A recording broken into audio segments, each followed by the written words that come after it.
দিন যা গরম পড়েছে, এই গরমের মধ্যে চুল খুলে মানে চুল বাঁধাটাই একটা মনে হয় অনেক বড় ব্যাপার। তোমাদেরও কি তাই মনে হয়? মানে যত গরম থাকে তত না আমি চুলটাকে এরকম করে উপর করেই বেঁধে রাখি।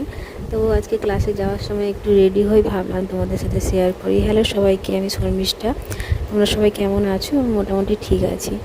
না তো এই গত কিছুদিন ধরে তো অনেক ব্লাউজই কাটিং করলাম, কিন্তু সেরকম ভালো ফিনিশিং আনতে পারিনি এখনও অবধি, যেটা আনতে হয়তো একটু সময় লাগবে। আজকেও ক্লাসে ব্লাউজের একটা মানে কাটিং করে কিছুটা কমপ্লিটের মাথায় করব, সেই জন্য মানে প্রত্যেকটা জিনিস ফিনিশিং করতে, বিশেষ করে ব্লাউজ মানে অনেক ভ্যারাইটিস থাকে, অনেক কিছু থাকে ব্যাপার। যারা করো তারা তো জানো, তো তাদেরকে আর কি বলার আছে। তবুও চেষ্টা করে যাব। একদম তো আমি এখানে নতুন, মানে এই প্রফেশনে বলতে গেলে যদি এটাকে আমি ধরি, মানে সূচে সুতো ভরানোটাই জানতাম, আর তার থেকে বেশি কিছু জানতাম না। তো তার থেকে আমি এতটা অবধি এসেছি, এটাই আমার মনে হয় যে অনেকটা। আগামী দিনে দেখা যাক কতটা কিছু করতে পারি।